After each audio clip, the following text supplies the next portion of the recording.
Welcome to this episode of Life Science Success. For those of you who don't know me, my name is Don, and I'm a digital marketer in life sciences.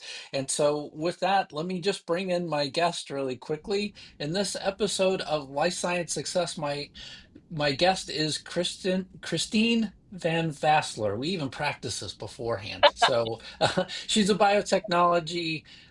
She's the vice president of operations at Gordian Biotechnology, who is a passionate generalist and strategic operations leader dedicated to helping biotech teams execute with excellence. So with that, welcome, Kristien. It's great to have you on. Thank you. It's great to be here.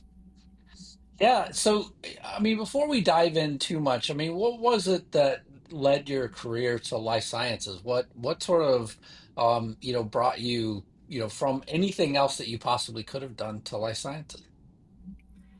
Good question. I grew up with a scientist, and so a lot of scientific conversations were had at our dining room table constantly. And I've always been very curious and excited to learn. And so science is a kind of a bottomless pit of learning opportunities, right? So if you're curious about anything, you can get down to some sort of scientific principle to explain it. So it was a combination of curiosity, probably early and frequent exposure, and then an attempt to be a veterinarian in undergrad that I very quickly realized, like, oh God, no, this is not, this is not the thing I want to do. And then what does one do with a animal science degree? And so, yeah, did some research in a couple different labs and just caught the curiosity science bug. No, very good. And we were talking about this beforehand as well, right? I mean, a part of your intro, I said that you were, a generalist as well. I was saying that, I've had people call me the same as well. So, what is it that led you to being a generalist powerhouse in the biotech industry as well? Yeah, it's funny. Generalist, I feel like is just like an attempt at professionalizing the word scrappy.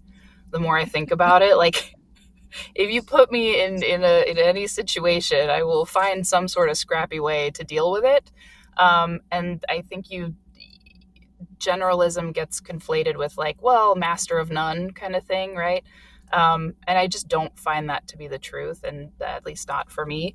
I very much like to have enough technical expertise in whatever areas I require to get the job done.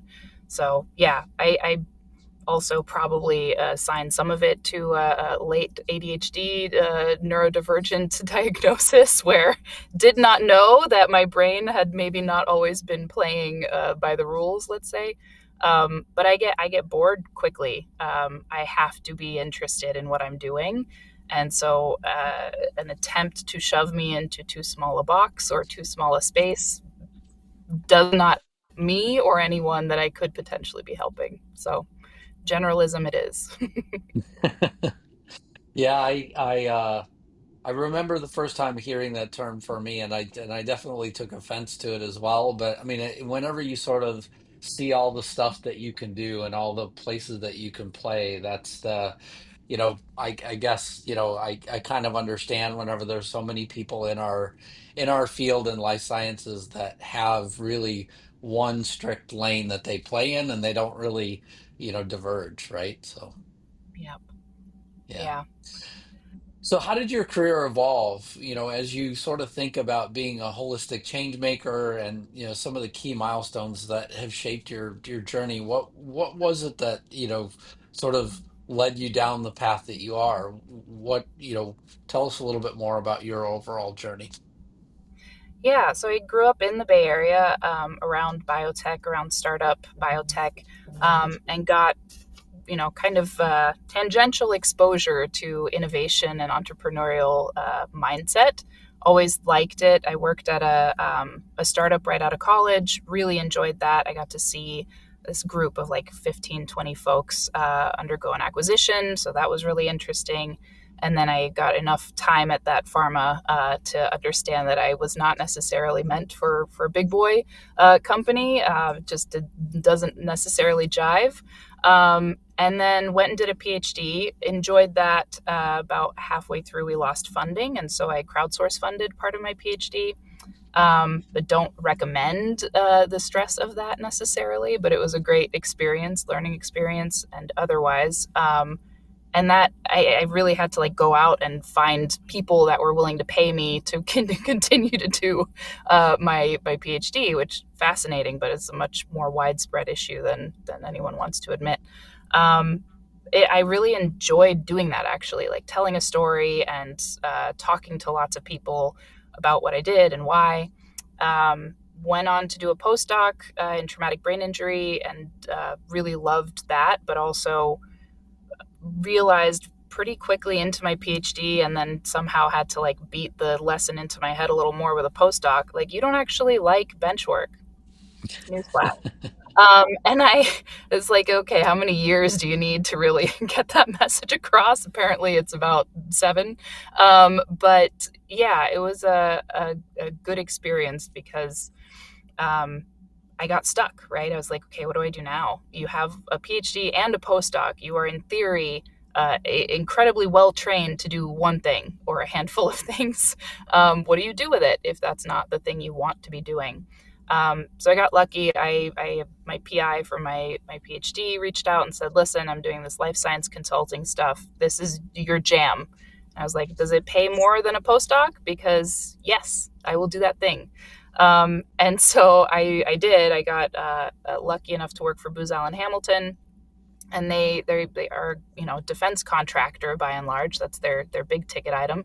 But they were building out a health market, and so I got to go do management consulting, but with and for scientists at the FDA, a little bit NIH, and it was awesome. I loved it. It was like I felt like a fish in water for the first time. I was like, oh, yeah, the things that everyone else seems to struggle with, organizing, managing, planning, building strategies and images, and communicating those widely, these are kind of my thing.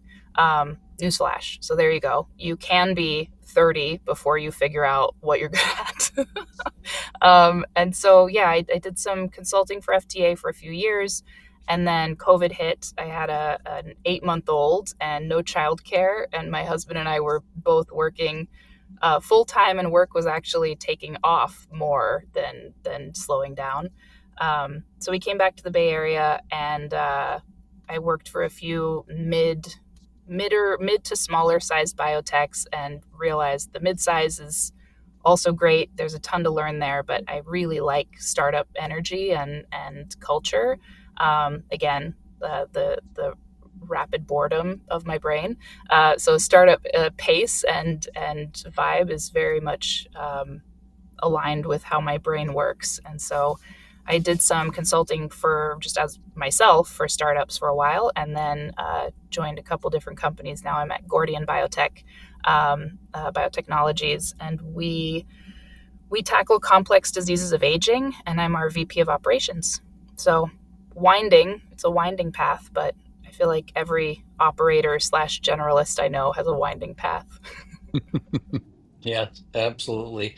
And it is interesting to me because you talked about the startups, but then also the mid-size, companies. Um, yeah, my view right now is that a lot of very small companies are spending a lot of time struggling, as well, just given, some of the, current issues with grant funding and things like that. I mean, what is your general view of those sort of things at this point in time?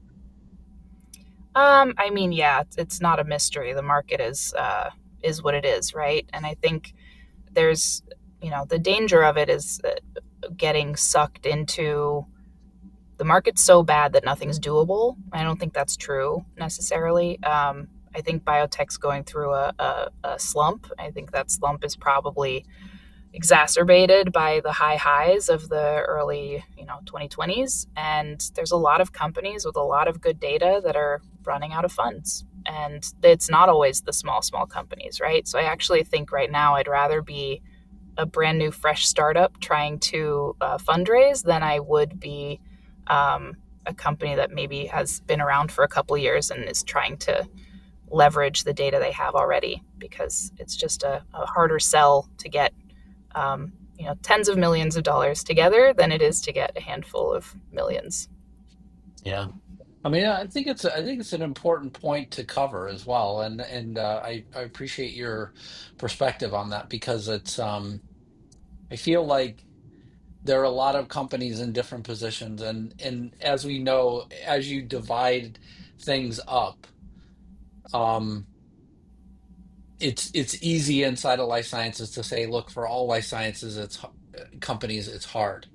But if I go back to your first statement about the early 2020s, right? So I could think of a bunch of companies that were getting hundreds of millions of dollars in acquisition cost and things like that through the early 2020s, and funding in AI was easier and things like that. Still, if you were researching small molecules though, or you were researching some other breakthrough drug, it's probably been hard for you since the 2020s. So there wasn't an ease, at those points in time. But yeah, I think our industry is so varied in terms of the things that you touch on that yeah, I mean one size does not fit all here, and there are categories where small size could be an advantage. I could see that.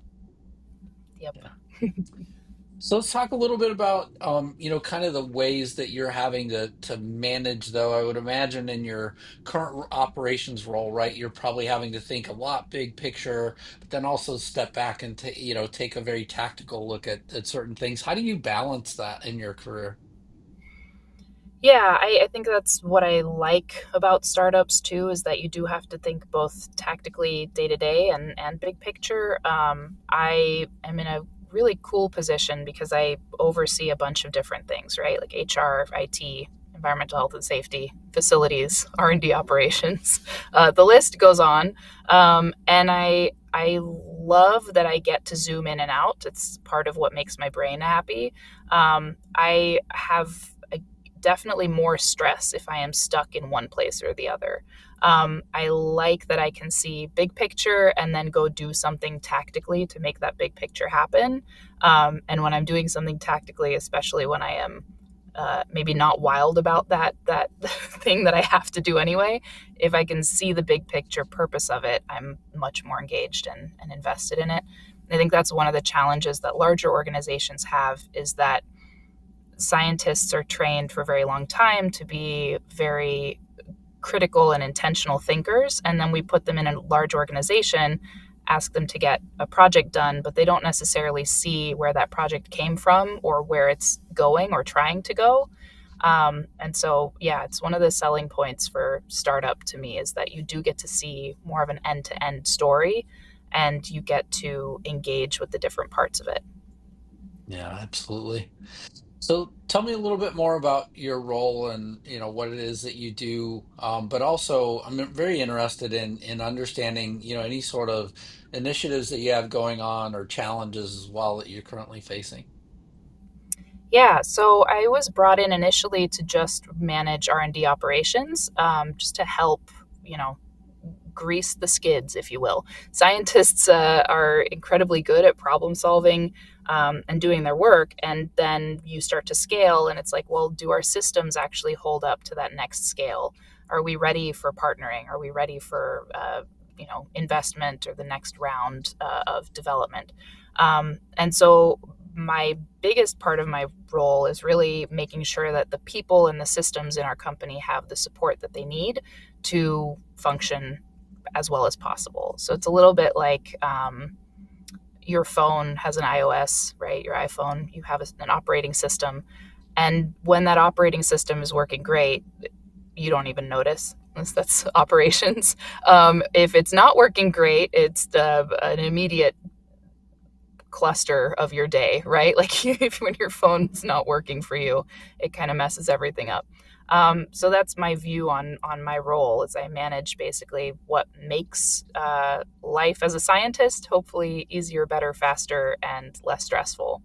Um, as far as current initiatives, I do a lot of different things, right? So there's the like keep the lights on, make stuff day to day, building lights, electrical, water happen. And then there's compliance, a lot of just making sure that we're coloring inside the lines where we have to.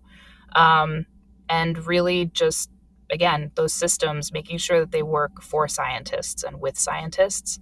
Been doing a lot of ELN implementation for our team, and it's a pretty cool tool that it's called Kaleidoscope.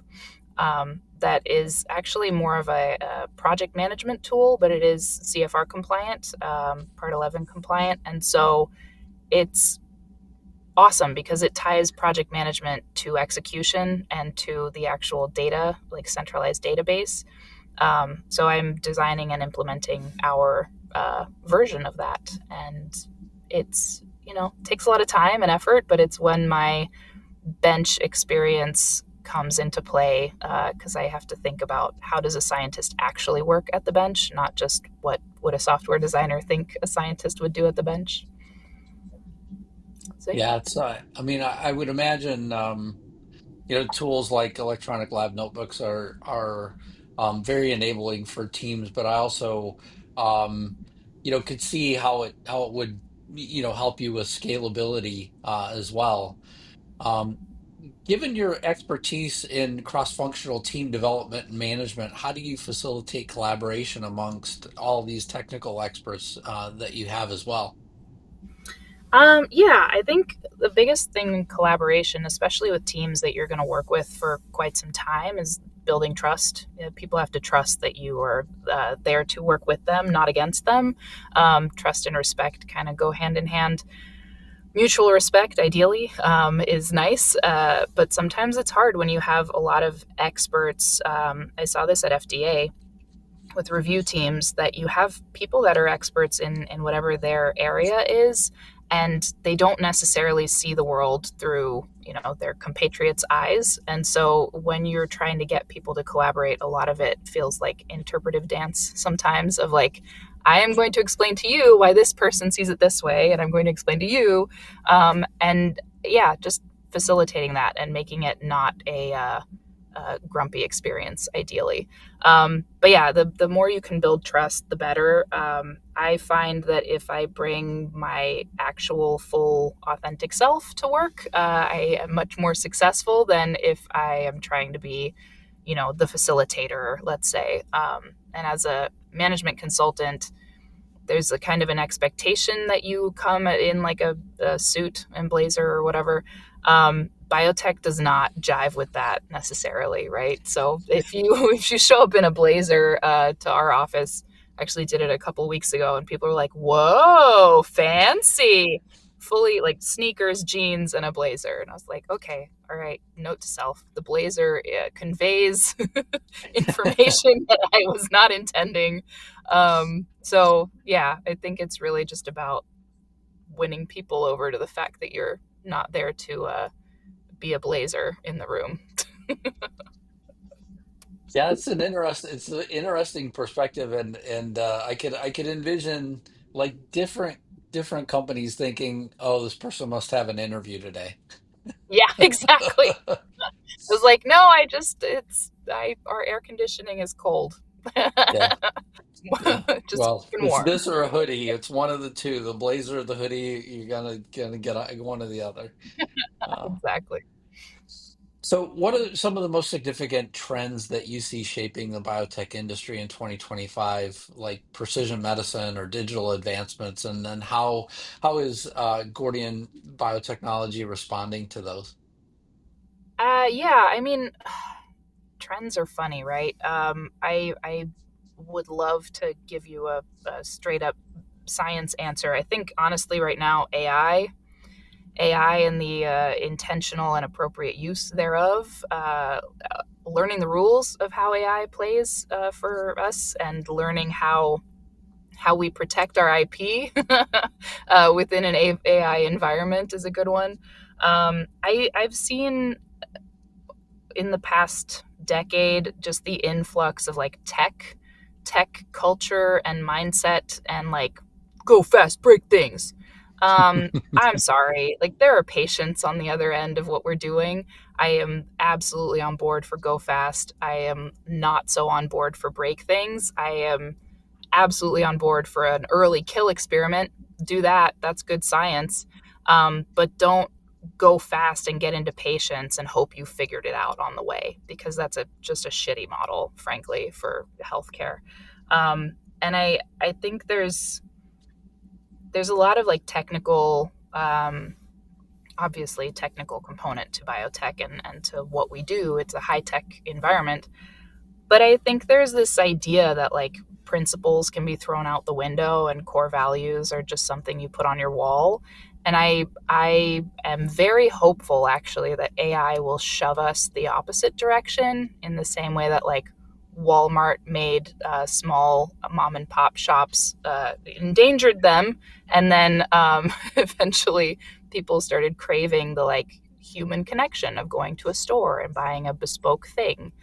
I am hopeful that, you know, those core values that we say that we espouse and like the principles and the um, ethics that should be at play in healthcare, I think that kind of tension between the people that do want to keep and value that versus the folks that are kind of willing to chuck it.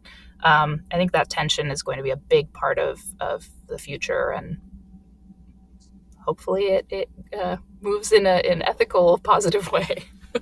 Yeah.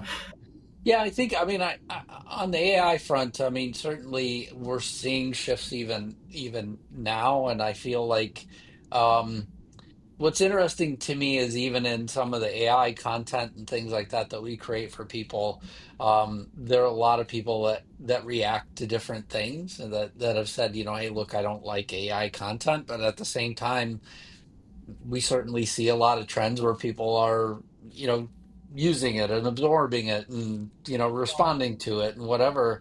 But at the same time, I mean, do I see the same level whenever I look at, you know, a personal post that you sat down and spent time to write that actually communicates something about something that's happening in your world, in your life, whatever? Overall, no.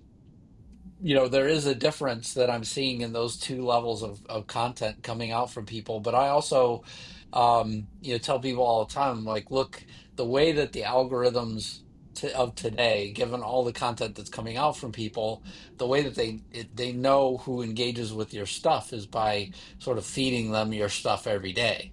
And if Yeah, you're the type of person that once every couple months you want to post, unfortunately, you're going to be the person that gets no attention. And so that just even worse because you spent a couple hours writing the post or a day or whatever, and now all of a sudden you click the button. Um, yeah, and nobody engages. It's really sad to have spent or yeah, wasted that time given our yeah. environment today. Yeah. It says a lot about like immediacy, right? And like the our you know our brains are incredible dopamine machines, eating and spitting out depending on, on your biochemistry. But yeah, I think this is one of the dangers of like social media and LinkedIn being like the be all end all of who matters. I care a lot more about the person that posts once a month if what they post feels meaningful and impactful. I will follow that person regardless. I don't necessarily expect that person to push out 70 posts a month. The person that posts 70 times a month, you're getting muted, bro. Like, there's not a way in hell that you have something interesting to say 70 times a month. It's just not true. So, yeah, I think it just comes down to like personal preference. Like, how do you ingest information and material? I love AI. I think it's fantastic in many ways. I use it as a tool. I'm like, how do I weaponize AI to make my life easier, better, faster? But I don't outsource my personality to it, Yeah. which No, it is definitely makes a something lot of that's sense as well. Yeah. So, um, how do you approach pragmatic risk identification and mitigation, especially in such a fast-paced and mission-oriented environment that you're in? Yeah, I think a big part of risk ID and mitigation, like a lot of large companies will have teams that kind of flag risks, and they'll have whole risk mitigation dashboards and spreadsheets and so on, and meetings to discuss. In a startup, it's kind of nice because you're dealing with fewer variables in some ways. There's fewer people. You're doing fewer things. Still a lot, but there's not as much to manage. So a lot of what I do is keep my ear to the ground. I just be very present. I really understand what's happening, why. We communicate quite a bit on Slack, and I don't mute any of the channels. And that's probably not going to be the most popular answer, but part of my job is to kind of be the one that does quorum sensing, right? To understand what the hive is saying, thinking, doing. It's also back to trust and collaboration. Like, I can only know what a risk is, or if it's a real risk, if people feel comfortable speaking to me about it. And so I try to open the door to as much feedback and discussion and input as possible. Yeah, I keep my ear to the ground. Compliance issues where you're like, oh, this is something that has to happen. Yes, you build systems and tools to, or use them to make your life easier so that you know when compliance needs to be assessed and addressed. But the other things, the kind of more squishy risks and challenges, it really comes down to like, do people know to flag those, to say them out loud? Do they know who to talk to about it? And are you paying sufficient attention to catch the ones that maybe aren't being proactively communicated? Yeah. So tell us a little bit more about Gordian Biotechnology. What is it that you're working on, and tell us more about the company. Yeah, so we have a proprietary platform for target identification, which is fantastic. And we are applying it across basically some of the more complex age-related diseases, right? So as we age, the incidence of disease increases. We don't necessarily know the exact how and why or the basic biology of that. But across the board, if have some, like, fibrosis is worse, obesity is worse, etc. And so we apply our target ID to screen in like true pathology rather than in models that have been kind of artificially produced, let's say. So one of our programs is in osteoarthritis, and we screen in horses who like naturally develop osteoarthritis. And the idea is that with our platform, and by using the actual pathology that's naturally present due to aging, we are more likely to see not just target hits, but target hits that mean something. You can screen for also, it's the joke, like, we've cured cancer in millions of mice. And that's true, but that doesn't mean that we've cured it for people, right? And so I think these animal models, and this actually, my undergrad is in animal science at Davis, specifically in animal models. And our animal models are incredible in many ways, and they fall flat in many ways as well. I think we could argue that the lack of success in like Alzheimer's and Parkinson's to date is quite a bit to do with the fact that our mouse and rat models are not great. They just don't recapitulate the real disease state.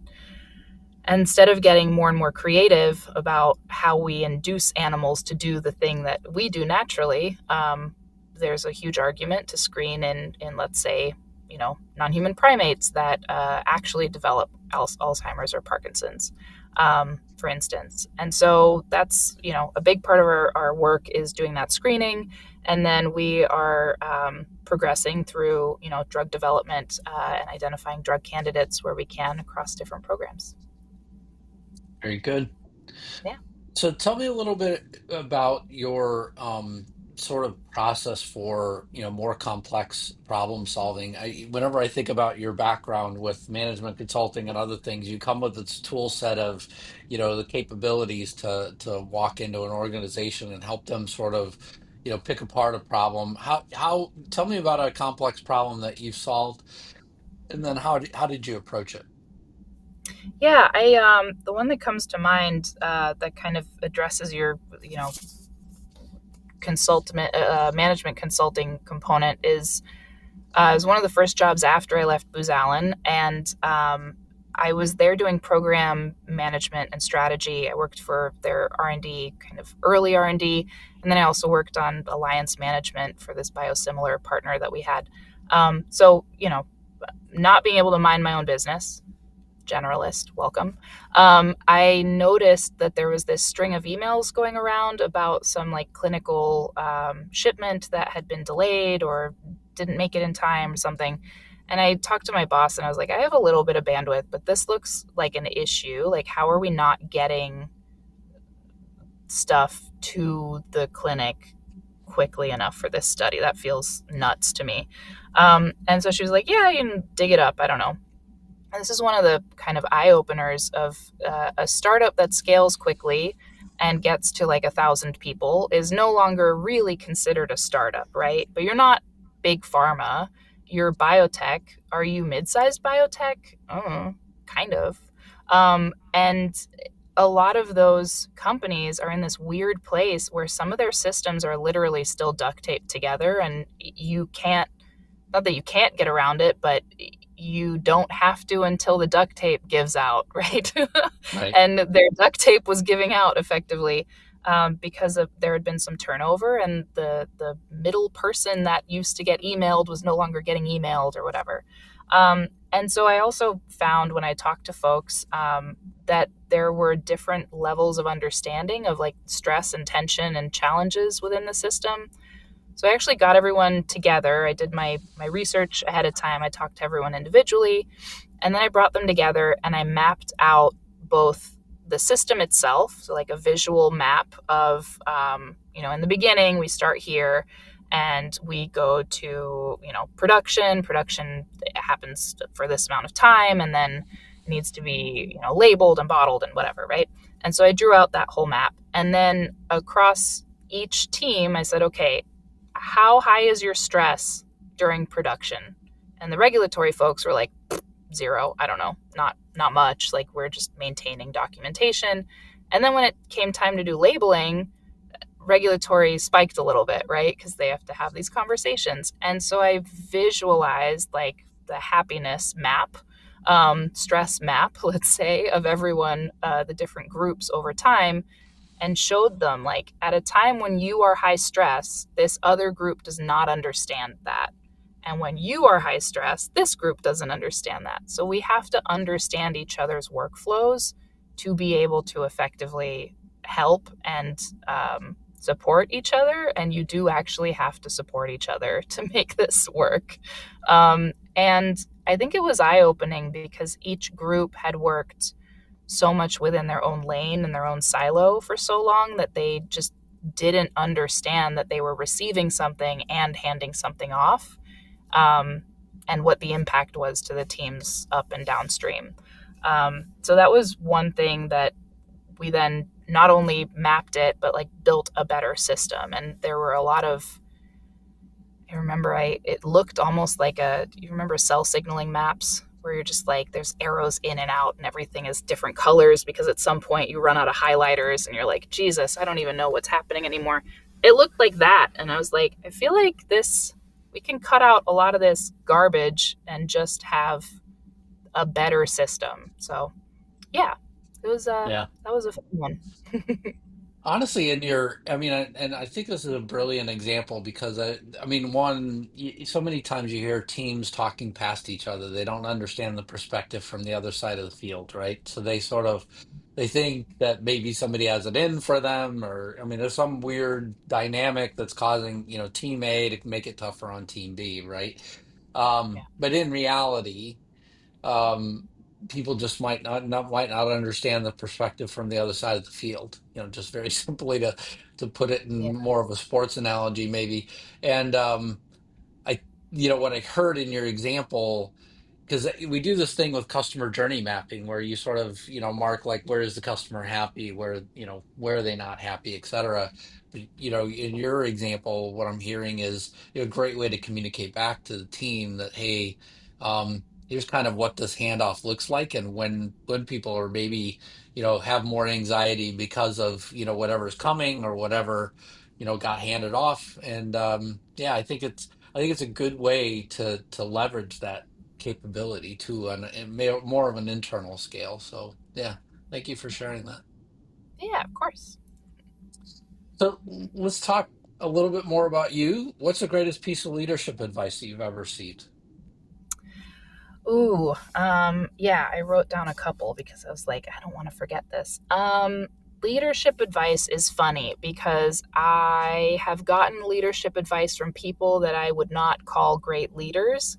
And I've gotten advice from people that are amazing, obviously, as well. But it's funny. I always worry about being the person that hands out advice because nobody asked, right? But you're asking me. But I think leadership advice can be such a double-edged sword because if you say it, you got to live it, right? If you're going to give somebody that advice, know that you're on the hook. The biggest thing that I learned when I got into consulting, so straight out of my postdoc, was your goal is to take things off your boss's plate. The goal is to, make life easier for whoever manages you. And that sounds maybe a little enabling or whatever, but the idea is if you make your boss's life easier, you get to learn something because you get to do something that they don't want to do anyway and that you probably wouldn't have had a chance to do otherwise. And you build trust with them because you're getting stuff done. And then when you are in charge, you find very quickly that the people that proactively take things off your plate become your favorites very quickly. I'm not saying do that to the, you know, detriment of anything else, but I think it's something that's often overlooked. Like take things off of people's plates. You build trust, you build experience, you build the reputation of being a person that can take something and run with it. And that's a big one. Intangibles have a tangible impact. I think again in like highly technical environments, everything becomes about, yeah, what's tangible, what data do we have immediately, who's doing what experiment, whatever.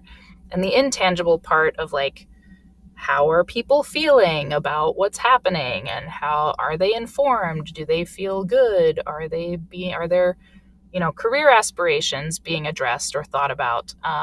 These are not things that are always they're not tactile, right? Like you can't hold that in your hand, but they have a massive impact on culture and retention and general satisfaction with work, which tends to matter. So that's another one. I really love the idea that there are a lot of keys to success, but many of them are a lot easier and cheaper than you think.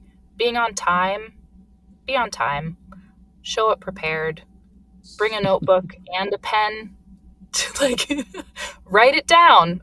Even if you never want to look at those notes again, writing something down when someone's speaking to you makes them feel seen, heard, and like they matter. It's just useful. And bringing solutions. It again, none of this costs money. It's free, and you can be incredibly successful just by. I tell my kids too. I'm like, please and thank you cost you nothing, and they have a huge impact on you, your brain, and everyone else around you. So yeah, it's my ramble. I mean, what I guess I would summarize maybe some of those with is, one, the whole person count, right? So that's, I mean, the one way I would sort of summarize your, one kind of the empathy as well as just the way that you think about people's emotions and other things. The whole person does count. And secondly, um, the this idea of being like the person that takes action, is proactive, that sort of thinks about the complete picture. There's one particular project that I'm working on right now where we have people that focus on silos, and it's forcing us to ask a lot of questions about, like, why would we continue to do this? Like, if you're going to keep just thinking about your silo, then why? What is the bigger impact for the organization? Why would the organization continue to do the thing that we're working on. So it's one of those things that, if you want to focus on your silo, it's fine to sort of think of that, but then there needs to be somebody on the other side that's doing the same thing. That, like, Yeah. whoever's pitching has to be willing to look at the catcher and make sure that they're ready to catch then.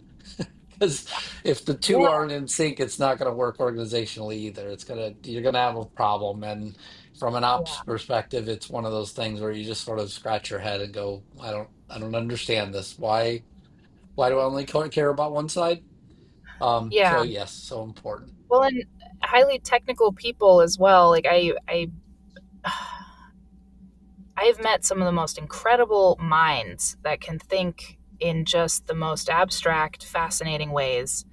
And then they're kind of stuck in other ways. And I think it's just we have to play to each other's strengths, right? Yes. And I think there's a lot of like individual contributors that are just, that's what they should be doing. Being individual contributors, it's how their brain is the most useful and helpful to themselves and to everyone, right? It's the highest impact. And then oftentimes what we do is brilliant scientist is brilliant. We reward them with giving them a team of other brilliant scientists to manage. And guess who hates managing? The individual contributor does not Right. want to manage, Right. and it's unfortunate because there is this, perception and kind of like set up that unless you manage, you are stuck. And it's like, well, I think depending on the organization, right? There's some that I've seen where it's like, yeah, if you're not a manager, you're going to make less and you're going to be stuck in your role. And there's other places where it's like we see the value of individual contribution. And so, yeah, leadership advice. I think if you're going to lead, you need to think about people, the upstream, the downstream, anticipate need, and teach people to be you. If you want to go do the next thing, someone has to take your place. And if you have not back trained somebody to take that role, it's a lot harder for you to go up, if that's your goal. Yeah, absolutely. What inspires you? I'm inspired by I don't know, it's like passion, people that are passionate about the things that they do, like know what they love and love what they do. I just yeah, it's also a startup thing, right? Where founders are zealots in many ways, in the best way, um, ideally. And it's incredibly impactful and nice to work with people who fully are drinking the Kool-Aid. And I say that as like I know it's a culty thing, but I think it's yeah, it's inspiring to see people fully bought in, right? I think we live in a culture a little bit of like cynicism sometimes, and it can be kind of like hip to be, the cynic. And unfortunately, for me at least, cynicism leads to depression. And so I need people in my life that are fully bought into being excited and stoked about whatever they're doing. And it can be, I have mom friends who are like stoked on being stay at home moms. I'm like, hell yeah, cool. So it doesn't just have to be a biotech startup, just people that are passionate about things. Authenticity, I maybe it's the neurodivergent in me, or of me, but I have a good bullshit sensor, and I really detest, yeah, I don't want to be in an environment where it's bull. So when I find someone or a group that is like authentically themselves, I'm like, yeah, that's cool. And kindness. I think leading with kindness. Again, maybe not sexy, maybe not like fully capitalism, but I think I think being kind and like having that be a value, even when time gets, especially when stuff gets hard in the market, like it's easy to be mean to people. It's easy to be one of those recruiters that's like, how dare you apply? You don't know anything. You're like, well, good luck with that, man. Like that, I, you're gonna have a hard hard couple years. I think it's inspiring when I see people leading with kindness, especially when it's easier or faster not to do so. Yeah. Well, let's check in on the inverse of that. So, what concerns you? Concerns. Um, I I think the biggest concern I have is the like anti-empathy movement. I don't know. I have a trend here. It's going to make me sound like a lot nicer person than I am.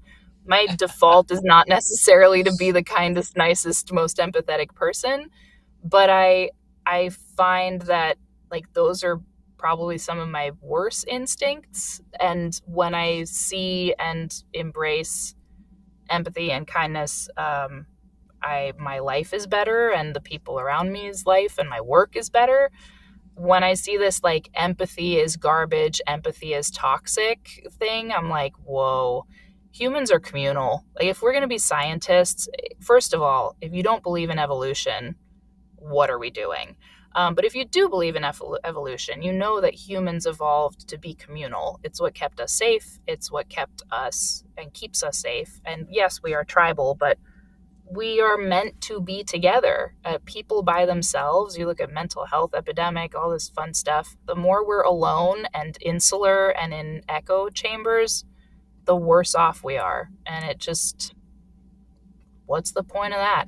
So yeah, concerned about like the growing trend of empathy is garbage. I think there's been a lot of like, what was it?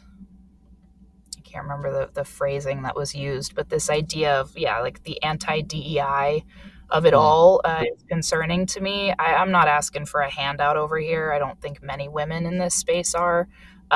I think we've all worked pretty damn hard to get here. Nobody gave me my PhD. And then when you see people act like being, diverse is somehow a negative. It's like, again, the principles of biology indicate to us that hybrid vigor is a real thing. And so teams should also have hybrid vigor. Uh, I have trouble with the illogical circular thinking there. And I've seen groupthink impact teams before, right? So, I mean, I certainly have seen people that are all sort of in sync with each other, even somewhat diverse teams that don't have enough other perspectives that it gets to a point that it just, at the end, once you're all sort of saying the same thing and you don't have a different perspective, it's time to sort of question like what else should be different, because there's obviously too much of the same perspective in this room. So, let's like look a little bit beyond as well, and whatever your way is of doing that, I don't, yeah, I don't really care if it's, look, I want to involve different races, different genders, different backgrounds, even if they're not different races, like a way Yeah. to like get people that were impacted by different things to think about the same problem, that all of a sudden go, let's think about this in a different way. I mean, to me, that perspective is what helps you. I don't care what you want to call it at the end of the day. But at the end of the day, I've seen the same thing where, I've come into departments where they don't have enough other perspective, and then all of a sudden it's like, look, I mean, if we add a couple other minds here, I'd make sure that those minds are really used, not just sort of here to warm the chair. Um, it will help us all, and Yeah, it's amazing. So yeah. I agree. Yeah, and I say DEI in like that's been the term for a while now. But yeah, I think that human beings, come from different places and cultures and experiences, and it's not that everyone should have every voice all the time, but I do think that we're better when we work together, and that yeah, when we have diversity of experience, and I think it goes back to that point of authenticity. Like, do we have people that feel they can authentically contribute? Have we created a space with enough, you know, psychological safety that allows somebody with a different experience to say, actually, I don't agree? And doesn't mean we have to pivot 100%, but we need to learn or relearn to disagree and to evolve thinking and yeah, I think groupthink within biotech feels inherently strange to me, or in life science feels strange because the whole idea is to question openly and curiously and to test your hypothesis. And if it fails, it fails. It, Yeah. that's Find life, another right? way. That's right. Yeah. There's New there's another hypothesis. solution somewhere. Exactly. The last question. What excites you? Um, what excites me? I am excited about the conversation about generalists. I'm not gonna lie. I think it's funny because I post about it sometimes, and I get a variety of responses. Some people, I get messages and they're like, "This doesn't make any like." Every time I see generalist, it's just somebody that doesn't know how to describe what they do or doesn't do it very well. I'm like, "All right, that's your experience." I and maybe there's some sort of qualifier that needs to go before generalist. But yeah, my experience is that we really are just, I don't know. I made the analogy like Swiss Army knife. I don't think a Swiss Army knife is useless. I think it's sharp, it's capable, has a screwdriver. Some of the fancy ones have a light. You can do a lot with that. I'll take that. But yeah, I think it's also hard to fully describe a Swiss Army knife in a resume, right? Like, how do you describe that? So I'm excited about like the ongoing conversation and evolution of what is a generalist. I have young kids, and they are hilarious and exhausting and wonderful. All the things that parents experience with their kids. But I've been very excited by seeing them, I don't know, grow up in a different environment, different educational environment, a different social environment than I grew up with. And just, they have someone at school that teaches them social emotional intelligence. So they're learning language about behavior and feelings in addition to their STEAM, science, technology, engineering, art, math, guidance. That this is a public school. Go California! Woo woo.